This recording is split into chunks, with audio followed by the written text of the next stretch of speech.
you're representing, how you'd like to be identified by the committee, and then we'll move right into questions. Thanks. My name is Alec Stratford. I'm the Executive Director Registrar with the Nova Scotia College of Social Workers. Pronouns he, him. Happy to be here today. Whenever you're ready. Great. I'm so pleased to be here today to speak to the long overdue introduction of the Office for Children and Youth. The recent legislation efforts to establish the office mark a crucial step forward to our province. While the details regarding its functions and scope are still forthcoming, this initiative is a beacon of hope for children, youth, their families, and the people who serve them. The Nova Scotia College of Social Workers would like to acknowledge the work of the new minister, Brandon Maguire, and his leadership for moving this office forward. It speaks to the minister's commitment and dedication to vulnerable children and youth. I also want to thank the staff of the Department of Community Services who orchestrated a fantastic consultation sessions and shepherded a steering committee through to making recommendations towards the minister.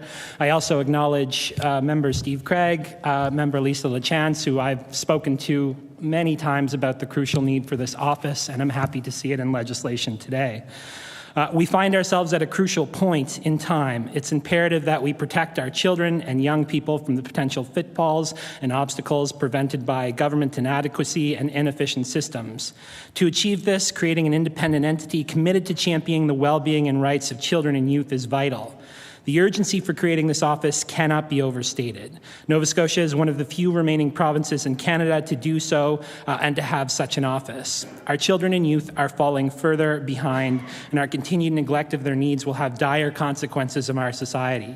The provincial budget's framing of our current political context of issues of affordability and cost of living missed the mark. The real challenges lie in addressing rising inequality and the growing divide between the haves and the have-nots. The Office for Children and Youth is desperately needed to tackle these issues head-on to enable children and youth and families to have access to the social determinants of health so that they can reach their full potential.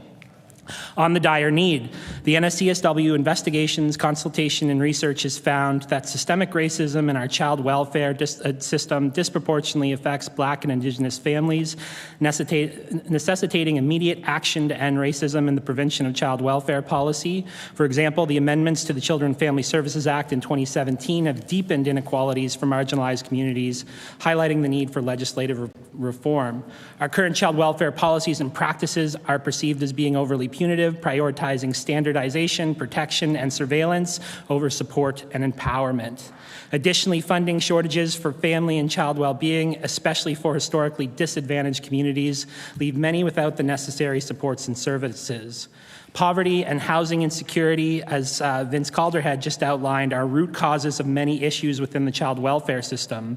We learned during the pandemic that the application of CERB, when we lifted many families out of poverty, we also reduced the need for intervention services. Addressing these foundational problems through structural change is imperative for improving interventions, reunification processes, safety, and overall well-being. Recruiting and retaining social workers, particularly in child welfare, remains a significant challenge. We must educate the public on the important and critical work social workers perform each and every day and the impact they have on the lives of vulnerable Nova Scotians. Government must tangibly value and support social workers, the profession, and in so doing, conduct a comprehensive review and strategic workforce planning, considering gender dynamics as one of the key areas necessary to overcome these challenges. Furthermore, bureaucratic obstacles, restrictive policies, and staff burnout have hindered collaboration among social services, health, and justice institutions, preventing vulnerable populations from receiving adequate support. Enhancing communication and cooperation among these entities is essential. To achieve these goals, the Office for Children and Youth must play a pivotal role in shaping a brighter, more equitable future for our children and youth. This commitment extends beyond a moral obligation, its profound investment in our collective future. The office will need a clear mandate and funding of around $10 million annually to focus on conducting independent investigations into complaints or concerns on behalf of children and youth, ensuring every voice is heard and acted upon. Specialized units will need to be established to address the unique needs of Indigenous and Black children and youth, confronting structural inequities and historical legacies head-on to pave a way for empowerment and equality.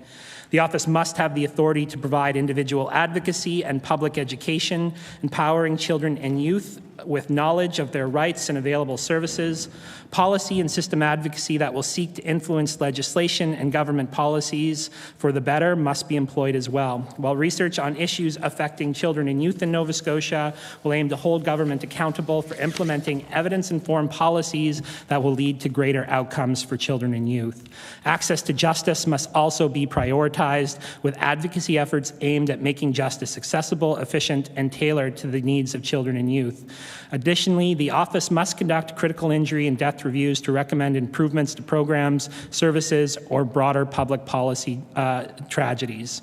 Through these initiatives, the Office for Children and Youth will not only advocate for the rights and welfare of young citizens, but also illuminate path forwards towards a future filled with hope, opportunity, and justice for all. Together, our actions will pave the way for a tomorrow that champions the well-being of every child and youth. The establishment of the Office for Children and Youth represents a pivotal moment for our province. It offers a path forward to addressing the long-standing challenges and ensuring a brighter future for our children and youth, which are currently dire. Together, this act can make a significant impact to uphold the rights and well-being of every child, but we must get the functions of the office and the funding of the office right to ensure this. Thanks for your time today. Thank you so very much for your presentation.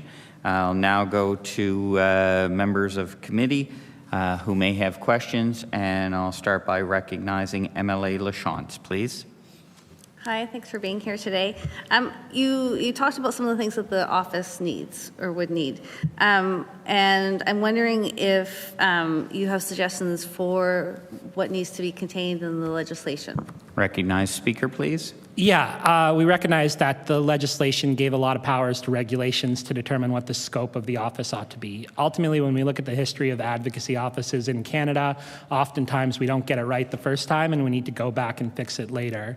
Ultimately, we do need to see the full range of powers that other advocate offices have in Canada, which include individual advocacy, systemic advocacy, policy advocacy, access to justice, and have restorative processes as well to ensure that we can collaborate towards a better future for children and youth. Currently, these aren't outlined in the Act itself. These are to be done in regulations. I take the minister at his word that he's serious about putting these scopes into place, but I'm here today to articulate the vast need for that full scope to be there. Thank you very much. Recognize MLA Regan, please. Mr. Stratford, actually, that was my question.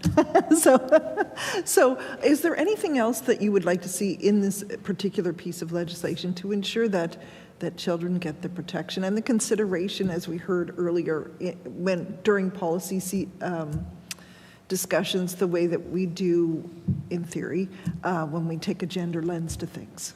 Recognize speaker, please.